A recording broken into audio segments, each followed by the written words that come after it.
YouTube, what is going on? Got another great episode for you guys. Got a Nike legend. That's right, a Nike legend. If you guys are looking for somebody that started from the bottom, started to go all the way to the top, now working at HQ, this is the video for you. I'm not going to get too into it. Just go ahead and watch the rest of the video. You guys are definitely going to enjoy this one. So before we get started, of course, go ahead and hit that like and subscribe button and let's get that intro going and video started. Roll it.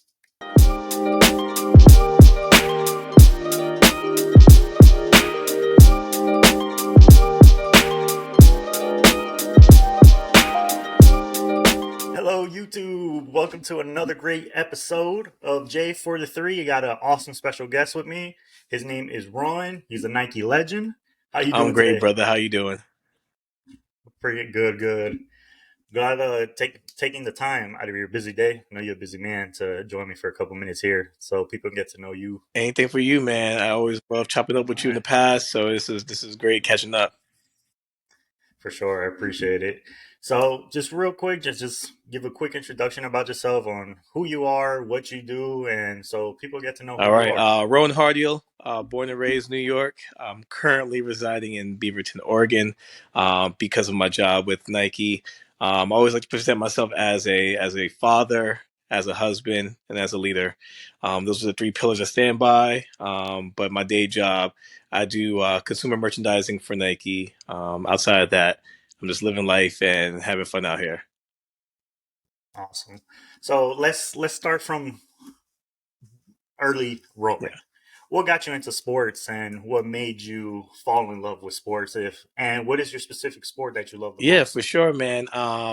It's weird, man. I had a lot of older cousins, and I have an older sibling, older brother. And my father, they all play ball. So I used to see it all the Mm-hmm. time. I used to watch it, NBA on NBC or ABC. I mean, every Sunday Yeah. morning or Sunday afternoon, or with my father, and my family, and they're much older than me, so the dynamics of basketball they understood. I really didn't Mm-hmm. know. I just saw players, going back and forth. Of course, you see dunks, Mm-hmm. and that's like kind of like the wow factor. But really Yeah. didn't understand the essence and the true love for basketball until I hit middle school. And that's where I started Mm-hmm. to like really be more engaged with it. Start doing AAU and start traveling and seeing everywhere outside of New York. Travel along Mm-hmm. the coast. I was like, oh, this is fun. This is cool. I could do this because my first love was music. That was my passion. I Yeah. think music drives a lot and definitely drives sport. But Mm-hmm. my love for basketball just came from just following my family's footsteps and then also loving it on my own after being a part of it through middle school and high school. That's cool. That's cool. And did you have any favorite player that you like attached yourself to that like you watched them play for the first time? You're like, yo, I want to be just like Yeah, as a New Yorker, unfortunately and fortunately, I'm a New York Knicks fan. him. So Oh. I Mm-hmm. know losing more than winning. But I do remember the big rivalries, right? I've definitely seen the New York versus Bulls, the Knicks versus Bulls, and Mm-hmm. and Knicks versus Lakers a lot. Knicks versus Nets. So those are like the things I remember, and the Knicks versus the Heat. I remember those Yeah. moments when I was watching it because I think that's when a lot of people came over our house to watch the game, especially during playoff season. My Mm-hmm. favorite player used to be John Starks. Um, I Okay. used to like mimic my jump shot over him. He used to have like this.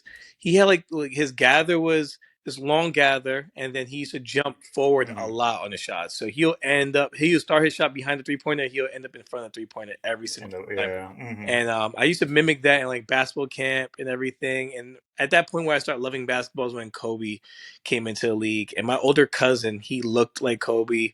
He had springs and he kind of, did all the dunks like Kobe.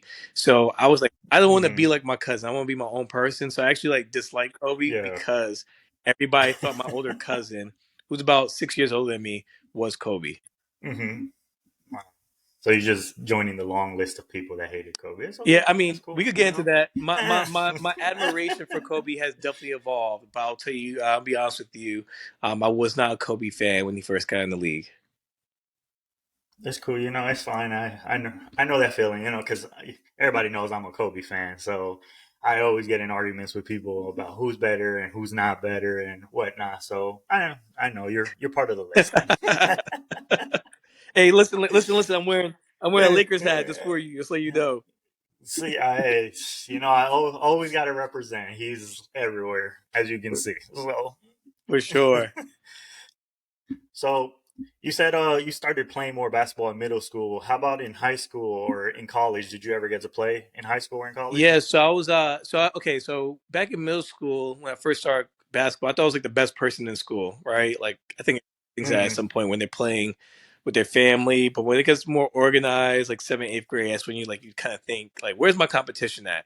It's not like nowadays where you Yeah. have these AU tournaments and travel ball where it starts very young and you're seeing your competition like kind of grow with you. I didn't have that. I Mm-hmm. didn't have that advantage.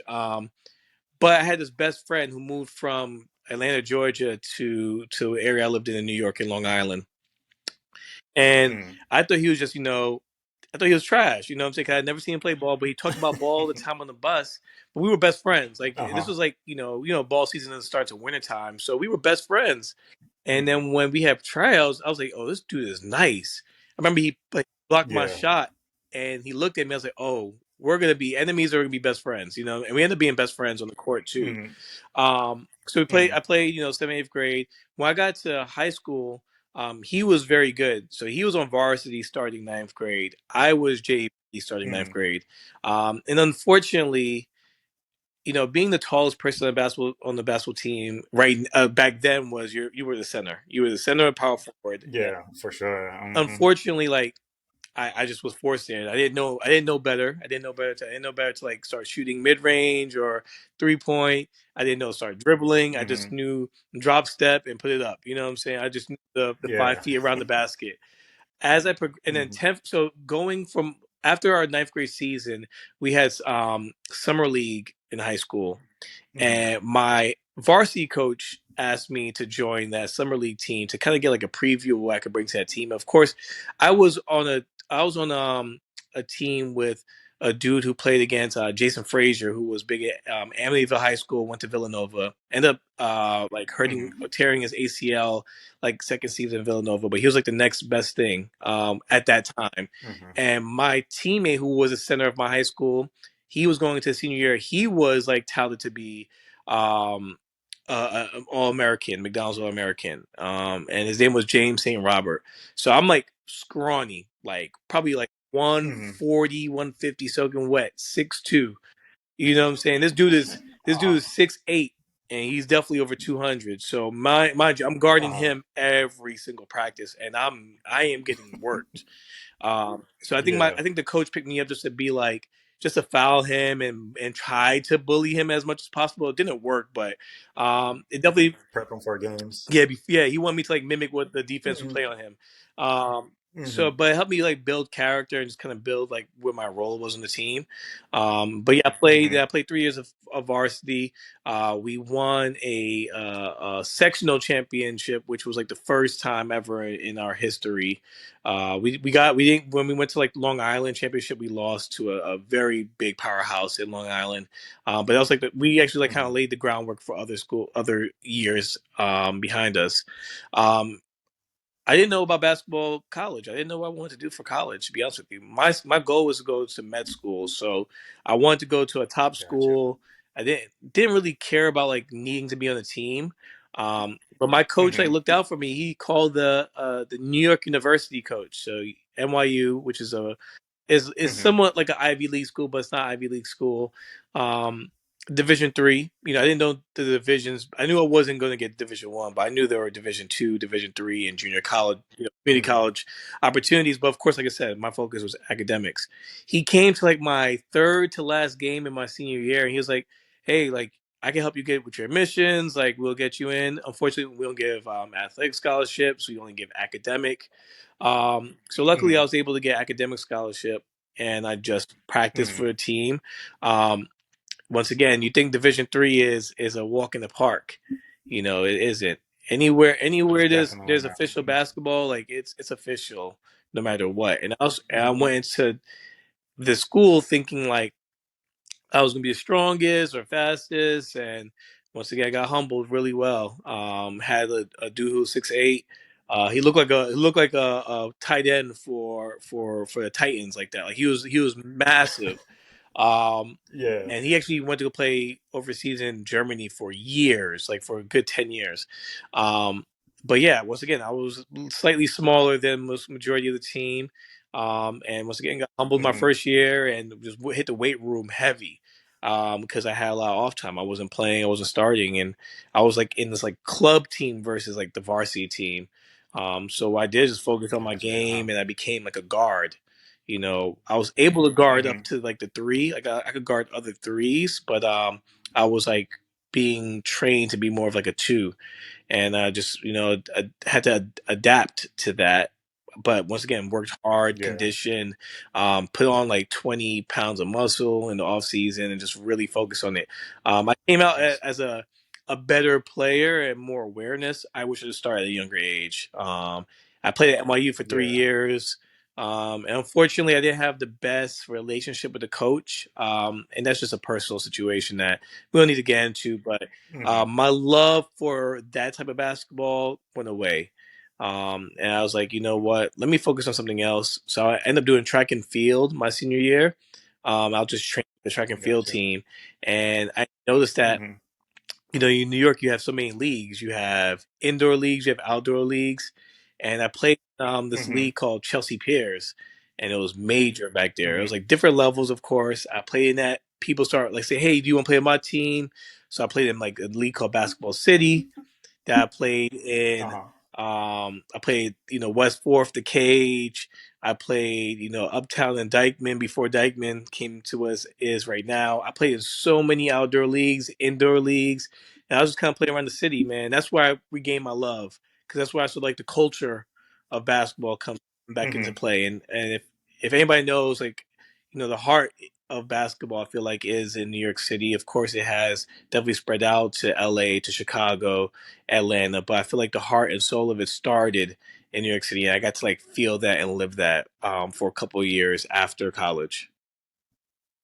That's cool. That's cool. And I definitely attest to how you were saying that it may not be Division 1 basketball, but like even the Division 2s, threes, even the NAIAs and all that, I feel like that level of competition is a little bit harder because those are players too that are still trying to make it to Division 1 or play somewhere else because they're trying to give it their all every single Yeah. possession, every practice, everything.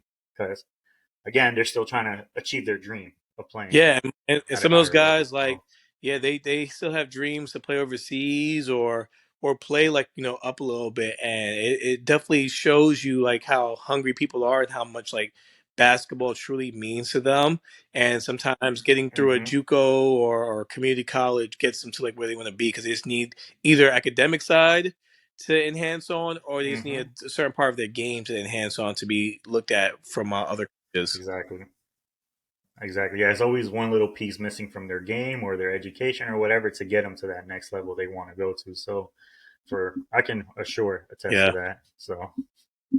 So let's talk about you finishing school. You said you were in med school. So how long were you in med school? How long did you decide? Did you actually work in the medical field before you decided to make that transition to Nike? Yeah, man, it's a very crazy story, man. Like, I think a lot of people that may be watching or listening is, Nike is like embedded.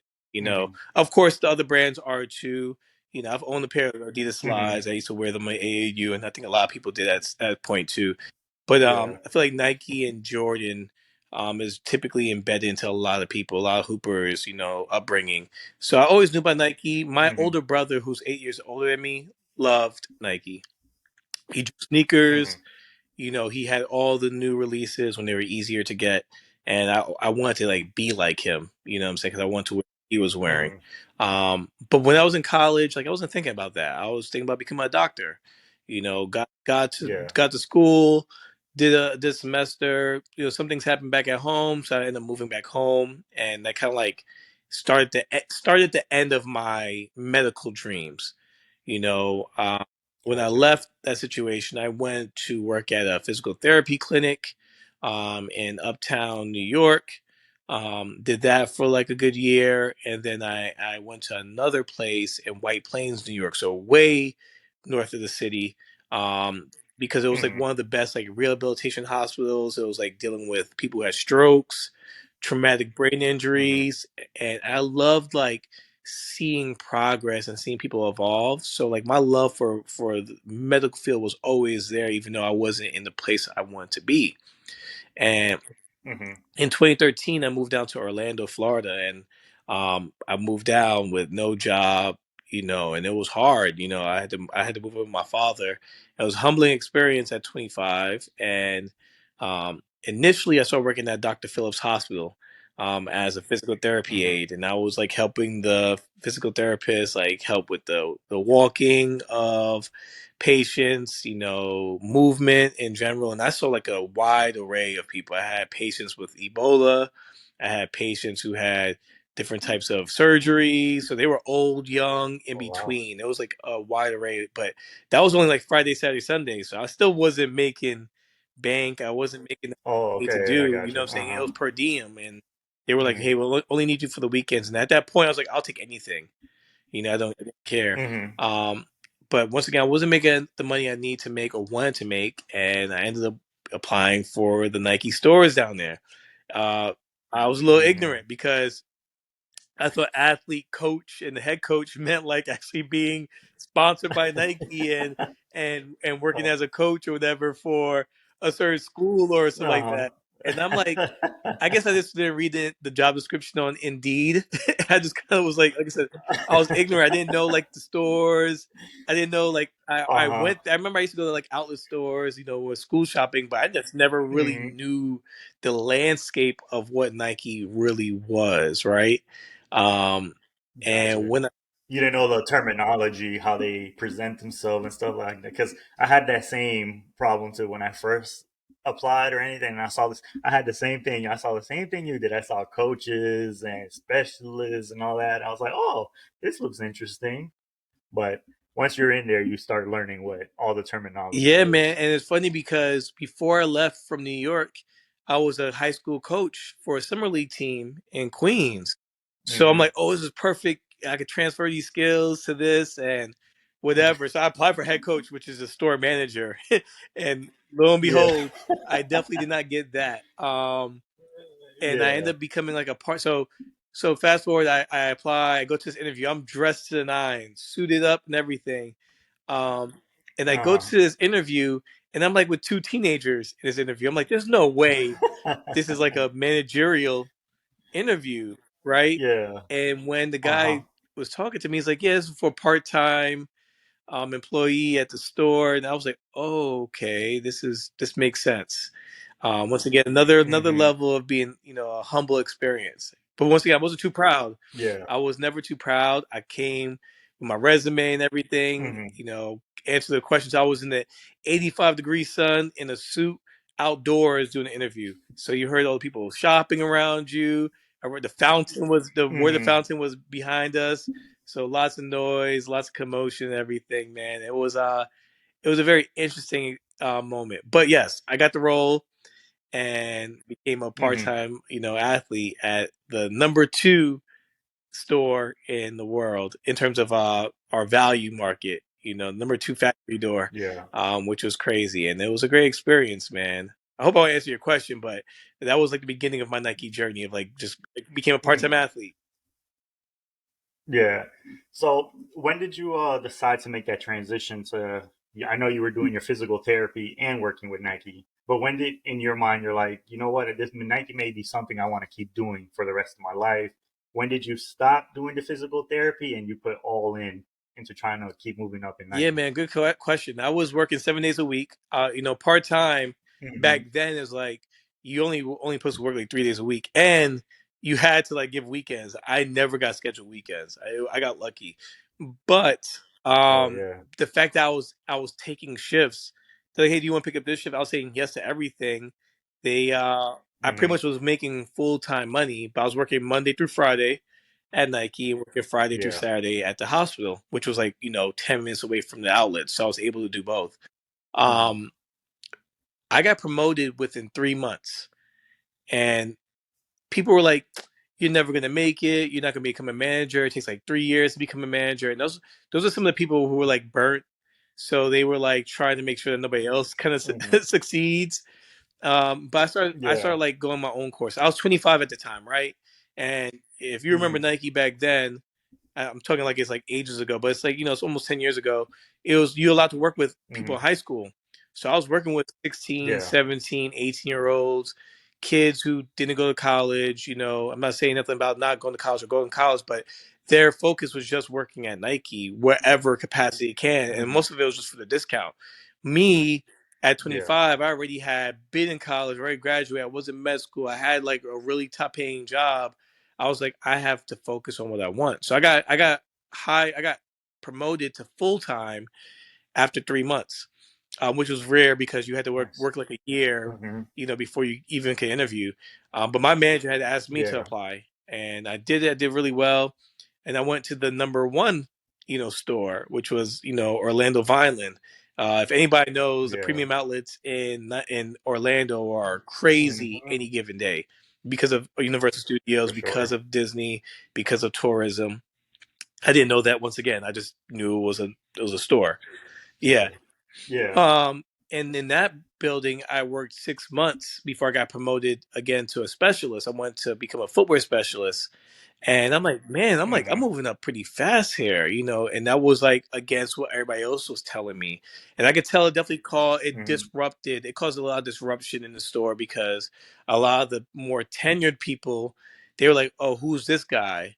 And then it either Yeah. caused some people to like make some moves themselves or it created some like internal competition, which was not my plan at all. I just was looking out for myself. Mm-hmm. I was trying to look at how I can grow, right? Um, Yeah. and I became a specialist in footwear, which is like the first level of management. Did that for 10 months. So Mm-hmm. with less than 2 years, I was a coach, and I was a coach in like operations, which was like at that time unheard of, for a lot of people, Yeah. and especially in Mm-hmm. that market.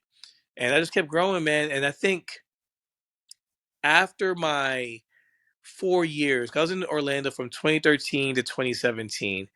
After about 3 years, I was like, "Oh, maybe I could go to campus." There were some people. There were Yeah. some people from the stores. Mm-hmm. Some of the stories you heard that people went from stores to campus, but it was very rare when you heard that. I was like, Mm-hmm. what? Maybe I could do this. Once again, being told like, "Nah, you'll never be able to do it. Like, it's hard to do it." Yeah. And in a way, it Mm-hmm. is. Uh, I would say when I got my role in Charlotte, North Carolina, after 4 years in Orlando, I was like, "Oh, I have a plan." So it took me about three to Mm-hmm. 4 years to really develop like a 5-year plan for me when I had that transition from Orlando as a coach to Charlotte as assistant head coach, which is an assistant store manager in retail for Nike. Mm-hmm. Um, and I was like, I'm gonna build this plan out. I'm gonna give myself 18 months in Charlotte. I'm gonna move to the West Coast. I'm gonna do 2 3 years in the West Coast, get to WHQ. That was my goal. In a way, I did that. Mm-hmm. I went from Charlotte. I was in Charlotte for a year. Did an Yeah. interview, and I did an interview for Beaverton, Oregon, mind you. I didn't know the origins of Nike. I just knew Nike. I didn't know even the headquarters was in Oregon. I didn't do my research. Yeah. You know what I'm saying? I knew Phil Knight. I knew Michael Jordan, and Uh-huh. that was pretty much it. That That was was it. pretty much it. I mean, of course, I knew the Nike athletes like Kobe and LeBron, but in Yeah. terms of like the brands, all I knew was Nike, Jordan, and Mm-hmm. of course Converse when we do the training camp. Um, and Yeah. after let's see, I got to Nike training. So after 6 years of working in retail in on the East Coast is when I got my Mm-hmm. role at the employee store on the West Coast, which is truly in the backyard, like literally in the backyard of world headquarters, right? As I'm driving to work every day, Yeah. I'm driving past headquarters. Now my vision changes. Now I was like, oh, I'm getting there. I'm gonna be there. And at that point, at that Yeah. time, retail employees were not even allowed. In certain buildings, we weren't allowed to like be part of intramurals. We weren't allowed to play basketball. We weren't allowed to be Uh-huh. in the gym. I found my little loopholes at that time to do it, right? um, and it became like just a motivation factor for me. Unfortunately, Mhm. what was the issue for me and plenty of others was COVID hit. So Oh after a yeah. year of being in Oregon, like almost a year to the day, because I moved in January 3rd of 2019, Mhm. March of 2020 is when everything shut down. And the Mhm. potential of me even getting a role or talking to people and having one on ones was like extinct because nobody knew what was going to Yeah. happen, Made it more hard. Yeah, it makes it more harder communication and all and that. nobody did Zoom. You can't see them. Yeah, nobody Hmm. did Zoom like Exactly. that back Yeah, then. Zoom wasn't a thing yet. Everybody was all about one on Hmm. ones, coffee, lunch, whatever, and nobody was trying to meet up with anybody during COVID. Yeah. So I had to start from the beginning. Stores were still open. You know, they took a break for some time, but stores were open. So we had to go right back into the field and work with like Yeah. very minimal people and extreme work guidelines. Like we couldn't be around each other, we couldn't Hmm. talk, we had to work with a mask, and it was hard, you know what I'm saying? I think Hmm. I was like, I don't know if I want to do this anymore. Retail. I was like, I don't want to do this anymore. Yeah. I was at that point, I was like, yeah, Hmm. I'm good. I'm good. And I did a lot more networking and communicating, being part of networks and being involved more with a lot of the extracurricular with Nike. And I got to where I'm at today, man. But it took a lot of, talking to my wife, having my son Hmm. during COVID was a big eye opening experience for me in terms of like financially what I need and work life balance. I was working retail schedule. Once Hmm. again, retail schedules are not great. You're working No. 8 to 5, No, they're six not. to 3, 12 to 9, 3 to 12, and it's very random. Your sleep is thrown off and everything. And I just want that to change. I want a more streamlined approach to everything. And that was my vision. And I told my wife my vision. I was like, hey, here's my deadlines, here's my Hmm. timeline. Also, I ended up helping her with a job to get on campus as well. Oh, that's cool. But it took a lot of communicating, a lot of patience, a lot of perseverance, and lots of humility, man. Hmm. I would say, like, if I didn't have the trait of being humble, I would have been miserable, in terms of like not being able to Yeah. land something or saying, like, I shouldn't be at an entry level role at this age. But I think it all kind of, Hmm. God's part on my journey was major. And I'm where I'm at today because of just believing in myself, betting on myself, and having strong supporters on within Nike managers and people who are mentors to me. That's cool. Yeah, and I can definitely attest to your work ethic because again, that's how we met. We worked at Nike together and you used to be one of my managers, and I can always attest you were one of those good persons to go to that you can talk to for guidance and all that. And then you always worked harder than a lot of others. So wherever you are now, you definitely Yeah, deserve I appreciate that, man. every bit of it. I So, appreciate it because my thing was like, I hate the term manager. I hate the term like maybe hmm. leader is okay, but my thing was like, I'm no different from you. I'm still human. You know what I'm saying? My title is Hmm. different, but at the end of the day, you remove that title. We're still human. We bleed the same color. We breathe the same air. Yeah. We have sometimes have shared Hmm. experiences outside of those four walls of our job. And my biggest thing was like, Yeah. I don't need you to bleed orange. I don't need you to be a fanatic, you know, about Nike. Hmm. I just want you to be a better person, you know what I'm saying? Like if you could be a better person, you could get a job anywhere. You know what I'm saying? Not just Nike. And that Yeah. was like my Hmm. goal for a lot of people. I can see some people were miserable because they felt like they needed to work, or they had to Hmm. work. I was like, okay, how can I help you to make this better for you or fun for you or more worth your while? Like what can you learn from here that you could take away in life, and sometimes it worked with people, sometimes it didn't, and or people didn't Yeah. notice what I was trying to help them with earlier on. And I've gotten like DMs and Hmm. text messages like, yo, I know it seemed like I hated you back then because it was just like I was immature. But and then some people said thank you for Yeah. that. You know what I'm saying? And that's what I live for, like that impact. I don't care about the titles. I Hmm. care about the money when it comes to like helping my family and helping myself, but I don't need a title Hmm. to really, be paid in terms of like knowledge and just lessons. Gotcha. That's cool. So let's jump into now. you're working retail and all that, and then that position opens up that you're currently into consumer merchandise. How did you know it was time for you to apply for it? And then when you got that call for the interview, how did the interview process go? And then when they finally called you to offer you the position, what did that feel like? So this is actually my second corporate role at Nike. My first one was just a regular, I guess you could say, product merchandiser. And when you hear Mm, merchandising, you think about like how do you dress the mannequins and all this stuff. yeah. But it's weird. Uh-huh. The construct of Nike and a lot of the companies are weird. So product merchandisers. Um, Curate like the assortments. So like when you walk into a store Mm-hmm. and you're like, man, like why did they choose like that basketball short or like this basketball shirt or these sneakers? Like Mm-hmm. the merchandisers, the product merchandisers are the people who like, hey, this product's actually gonna resonate with the consumer, or hey, this is actually gonna make us a lot of money. It we may not love it, Mm-hmm. but the consumer loves it, and that's what we have to speak to, like what the consumer wants and needs, right? So when I was Mm-hmm. in the stores at the employee store, Nike developed this program called Track Stretch. It's an opportunity for first line employees, so our distribution centers, Mm-hmm. AirMi that helps make the airbags and retail.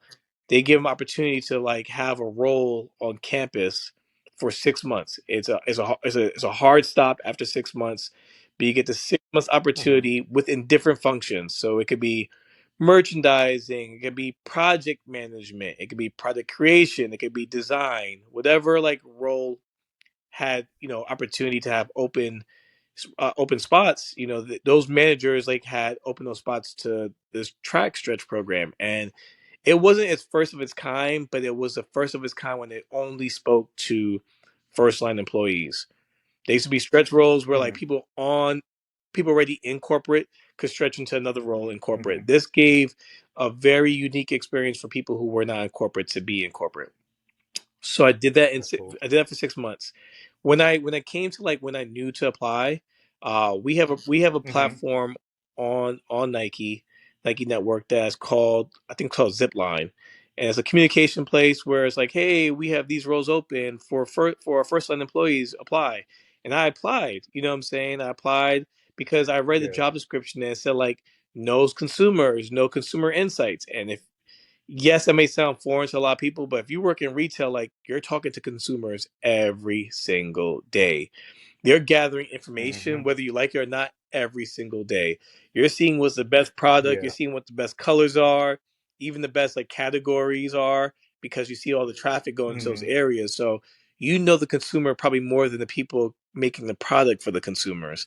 So I was like, oh, okay, Mm-hmm. I don't know what this role entails, but it tells me that people first person and consumer facing. I was like, all right, I got that. I do it every day. I applied for it. They Yeah. called me back and they're like, "Oh yeah, we love your experience. You had a vast experience across like a value market, a full price market. You travel like you came across country. You took risks. Mm-hmm. We want to interview you."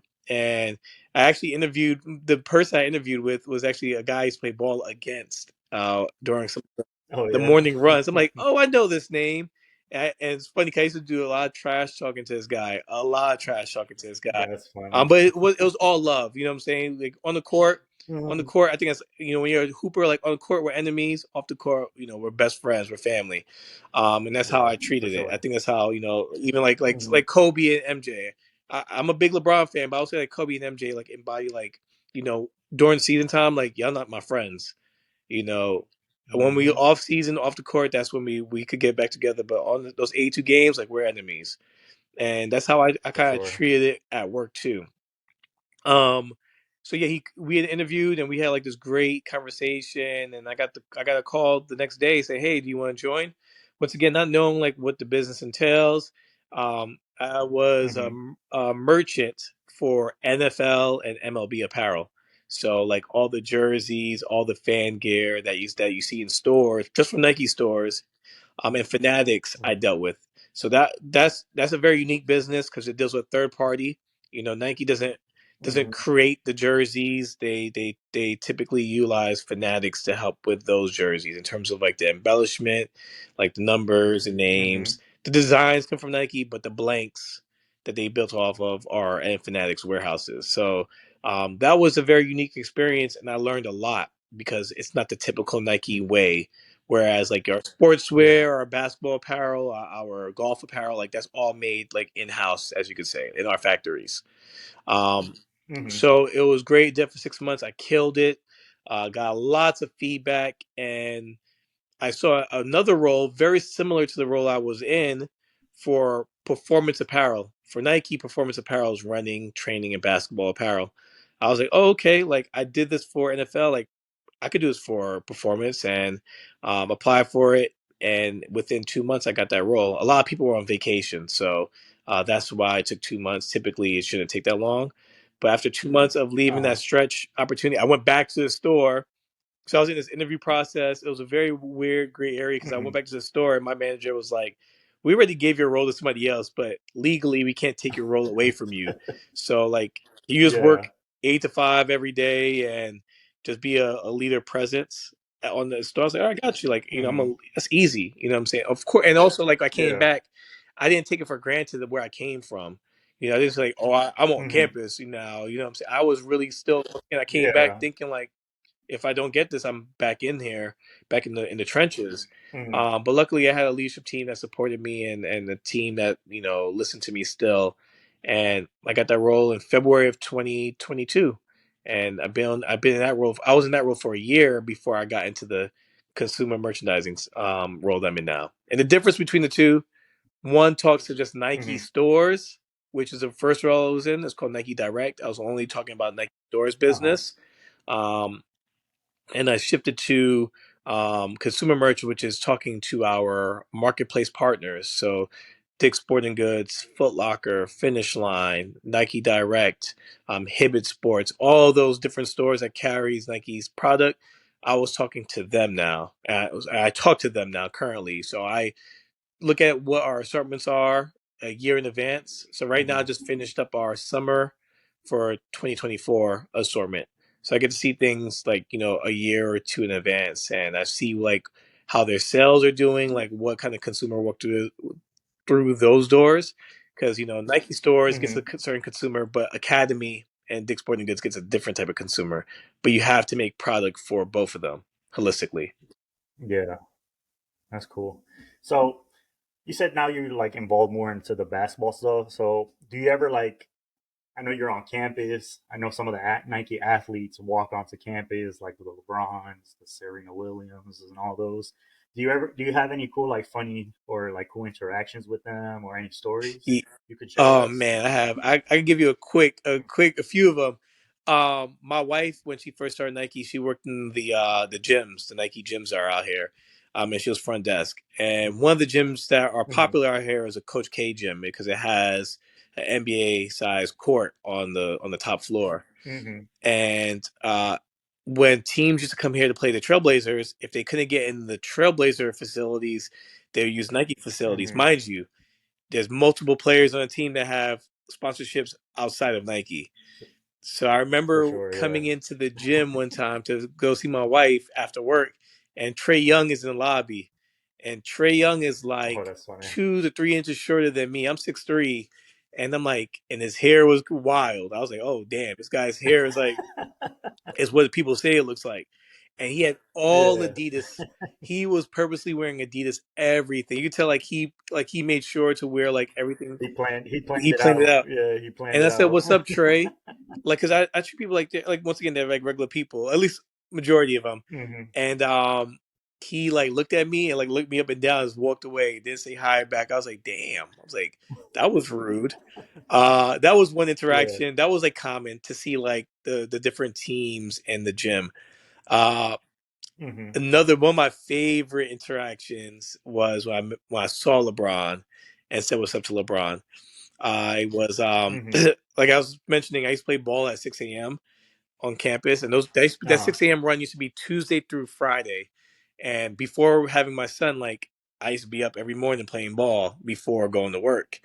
And my Mm-hmm. wife when because she worked at a sports center, she knew what athletes and what teams are coming to the sports center because she had to know to like kind of inform the people walking in. So she knew when LeBron was coming. She knew Mm-hmm. what day LeBron was coming. She didn't tell me what time because she was allowed to. Gotcha. So I Uh-huh. played 6 a.m. ball, and somebody went to go get a drink of water after one of the games. They're like, "Yo, LeBron's on the workout floor right now." So all of Oh us wow. in our basketball pennies, Y'all spread it. we all go pick a machine to work out. Mind you, we're not even doing anything. We're not working. And I see LeBron working out with his trainer with like Nike Pro on, a do rag, no shirt. Mm-hmm. He just has the Nike Pro shorts on. And I Mm-hmm. purposely like walked past him as he's getting like some sets in. I was like, yo, that's LeBron. I'm a LeBron fan once again. And I'm like, yo, I just Yeah. saw LeBron. Later on, um, they when they come to campus they do a lot of pit stops. They talk to like their product team, they talk to their marketing team. Mm-hmm. So one of our buildings is meant for like all of our like product creation teams. So LeBron was doing a pit Mm-hmm. stop there to talk about the 20 and the 21 because I knew some of the people part of the creation team that are who's making it. So Mm-hmm. I saw him getting out of a golf cart and walking towards the building. Mind you, this was coincidental at this point. I didn't know like LeBron was going to be there at that time. I was just Yeah. walking around campus. And I was like, "What's up, LeBron?" And he just gave me the deuces up. I was like, "Oh snap!" Like LeBron said, Uh, "What's up?" to me. That was probably, and my wife actually had conversations with him because he was in that gym multiple times before because mm-hmm. his building was still being built, so he wasn't able to go in his building Mm-hmm. yet. And my last For one, sure. um, when we had Just Do It Day, JDI Day, in 2022 Mm-hmm. for the 50th anniversary. Travis Scott just finished performing. Drake was the host, and everybody's like Uh-huh. running. It's like a mass exodus to everybody's car. My car was parked in Mm-hmm. LeBron's garage, the LeBron building garage. Let me be specific there, Yeah. before anybody gets a little caught up. Um, Like, dang, you parking in yeah, LeBron's spot, man. exactly. So from the field where the event was to the garage was like a nice like 10-minute walk. We wanted Mm-hmm. to like get out of there because we knew it was gonna be traffic getting out, and we had a babysitter who had a certain time, like a stop time. Mm-hmm. So we're walking. I'm like have my head down, texting the babysitter like, "Hey, walk into the car now." I bump Mm-hmm. into somebody, and they're wearing like this aqua blue shirt. And I remember seeing this Mm-hmm. aqua blue shirt throughout campus the entire day because Travis Scott, Drake, everybody was walking around campus. Drake had like his team of security guards wearing these aqua blue shirts. So I bump into one Yeah. of the guards, and Escalade like almost hits me. I'm like, yo, what is going on right Mm-hmm. now? Like, I'm thinking like somebody doesn't know how to drive. And after Yeah. I bumped the guy, Drake is right behind him. I was like, oh, Drake. I cursed. I was like, and because the first thing I saw was his Yeah. chain. He had like this diamond Mm-hmm. encrusted chain. That's the first thing I saw. It was completely dark. I was like, oh, snap, that's Drake. And nobody else heard me except for my wife. And he looked up. I was like, "Oh my god!" I was Mm-hmm. like, "My bad." He's like, "It's all." He said, "It's all good." And I now like Uh-huh. I'm like starstruck a little bit. I'm walking straight towards the LeBron building garage, and they let down the gate to drive on the surface like of this walkway because Mm-hmm. some we have certain surfaces that Uh-huh. cars go on.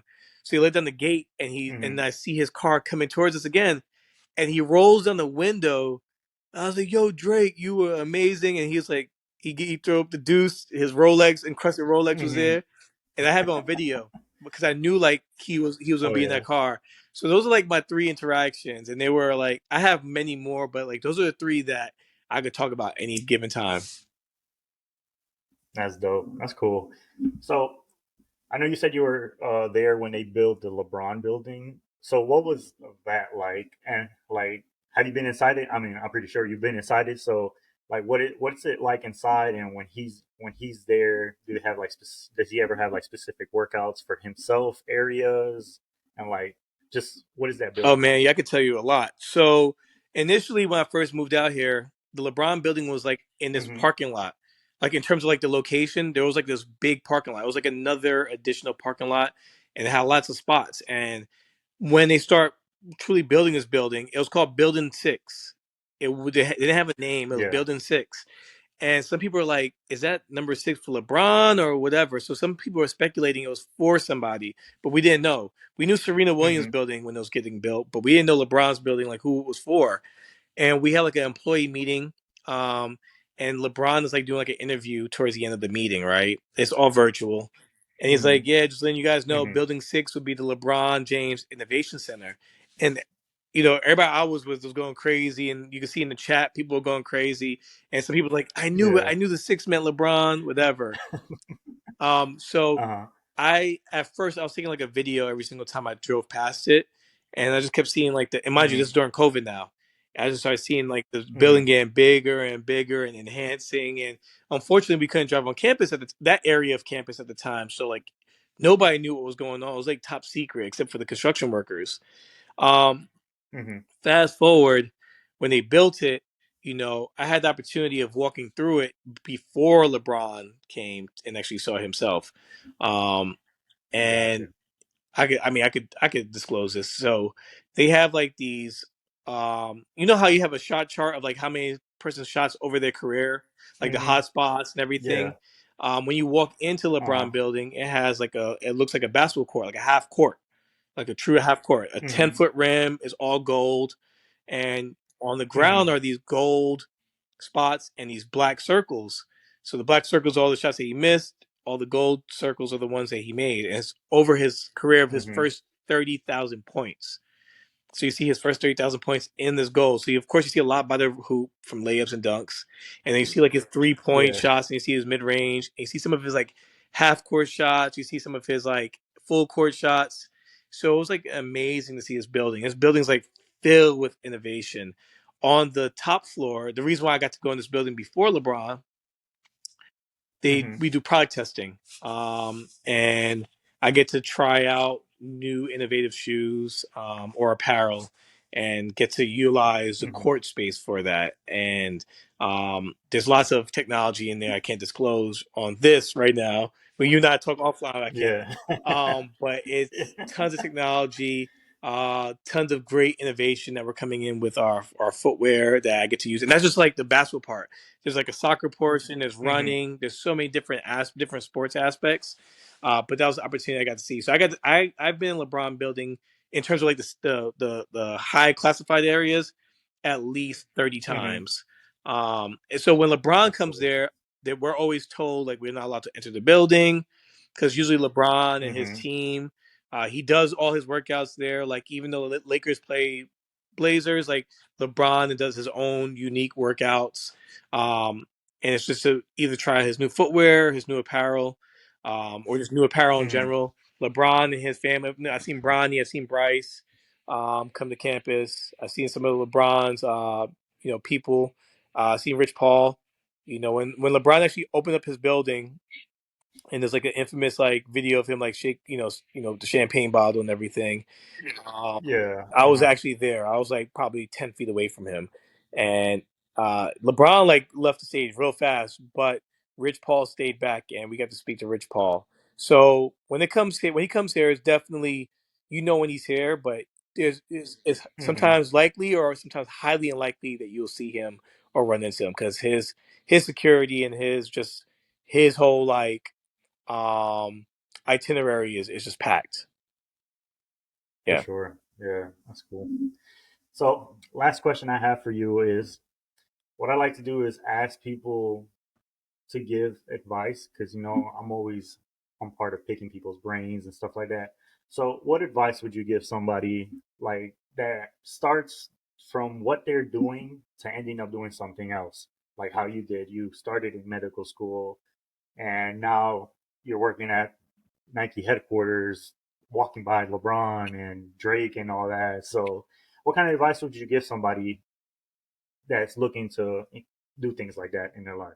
I would say one thing I'm big about is, be willing to take risks. You know what I'm saying? Be Mm-hmm. willing to be mobile and be willing to take risks. Now, I understand a lot of people's circumstances in terms of family, like having families, or being married, or in relationships, like moving, across country, especially to a Mm-hmm. place that's different, may be hard for a lot of people, may be challenging for a lot of people. Um, but if you're Yeah. able to, and you're open to new opportunities, like you may have to be mobile. You may have to take a big risk to take a new opportunity and an opportunity that you love. And you got to stay the course. You know, it's good to be uncomfortable. And nowadays, in our day and age right now, it's like you have to be comfortable with the uncomfortable.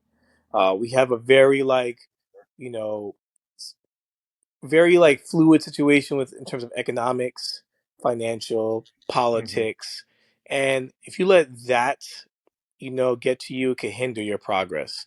I think when you're tied to a certain goal in mind, stay the course. You know, Mm-hmm. and I'm big about my spirit. Spiritual lens. Like, I'm here because of God. I'm here because of my family. I'm here because I believe in myself when others may not have, or when people were like, "You're not going to amount to anything because you didn't become a doctor." I got Yeah. that feedback a lot from family members. They were like, "You're gonna sell shoes? You're not gonna become a doctor? Like, Mm-hmm. you're gonna waste your life?" And now I'm like living, certain experiences that they wish they had. I'm not here to say like to throw that in their face. It's just like I'm still winning Mm-hmm. the way I want to win. You know what I'm saying? And Of I course. and I think the goal is for anybody who wants to transition or take risk or take a leap of faith is your end goal is to leave a legacy, whether it's leave a legacy for yourself, your family name, your family, your friends, or even sometimes your foes.